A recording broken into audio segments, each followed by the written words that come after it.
Hello students, आज जो है हम लोग क्लास 10 का एमसीक्यू क्वेश्चन जो है पूरे बुक का करने वाले हैं, जिसमें हमारा जो है एग्ज़ाम के पॉइंट ऑफ व्यू से 20 क्वेश्चन जो है आपको एग्ज़ाम में पूछने वाले हैं। तो आज 20 के 20 क्वेश्चन जो है हम प्रैक्टिस करेंगे और देखेंगे कि हाँ कैसे कैसे क्वेश्चन हमसे पूछे जा रहे हैं। तो चलिए हम स्टार्ट करते हैं पहले क्वेश्चन से।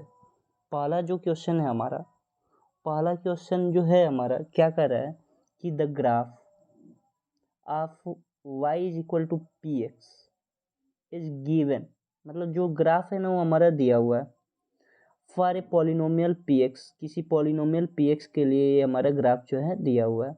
करेगी the number of zeros of P x from the graph, मतलब पूछ रहा है कि नंबर ऑफ जीरोस कितने होंगे, इस ग्राफ की मदद से आपको बताना है। तो यहाँ पे आपको याद रखना है कि जब भी किसी पॉलिनोमियल का जब ग्राफ दिया हो तो उस ग्राफ में बस ये काउंट करना है कि वो ग्राफ जो है एक्स एक्सिस को कितनी जगह पे कट कर रहा है।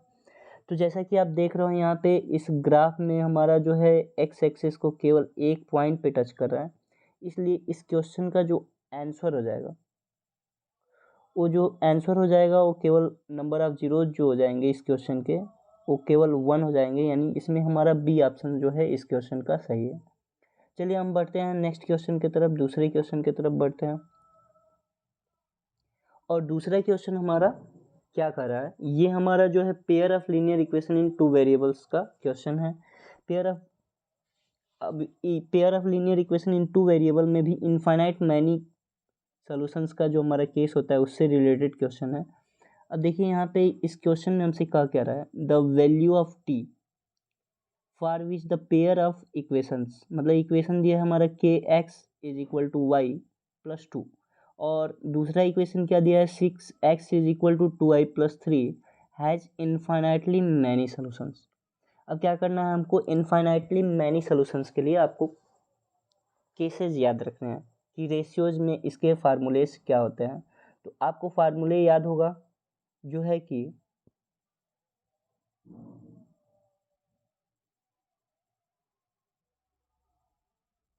फार्मूला जो होता है हमारा A1 upon A2 equal to होता है हमारा किसके, B1 upon B2 is equal to C1 by C2 के। अब ये देखिए हमारा जो तीनों रेशियो जब हमारा इक्वल होता है ना, तो हम जानते हैं कि तीनों रेशियो जब इक्वल होगा तो इनफाइनाइटली मैनी सॉल्यूशंस हमको मिलने वाले हैं। तो यहाँ पे दोनों इक्वेशंस में हमारा क्या है, A1 का वैल्यू जो है वो K है और A2 का जो वैल्यू है वो 6 है, और यहाँ पे देखेंगे तो B1 का जो वैल्यू है वो 1 है और जो B2 का वैल्यू है वो 2 है। और यहाँ पे देखिए तीसरा रेशियो जो हमारा मिलेगा C1 का वैल्यू वो 2 है और C2 का जो वैल्यू है वो 3 है।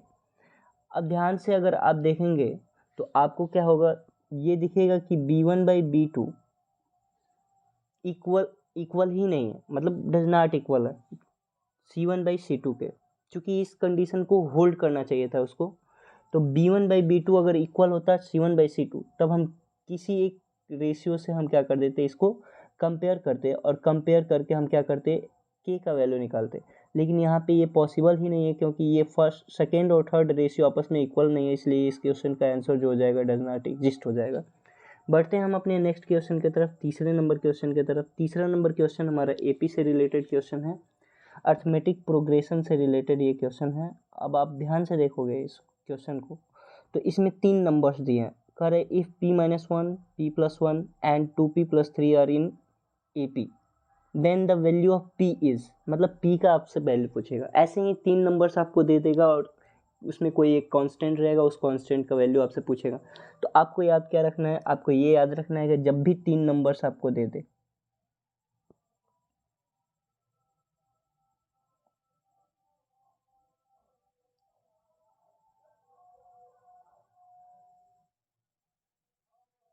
जब भी आपको 3 नंबर्स दे दे AP में, जैसे मान लीजिए हमारा क्या है A,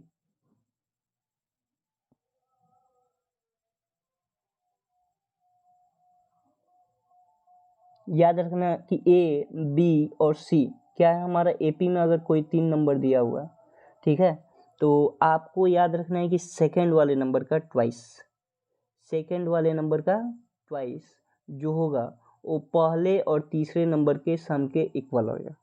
तो यहाँ पे हमारा सेकंड वाला नंबर क्या है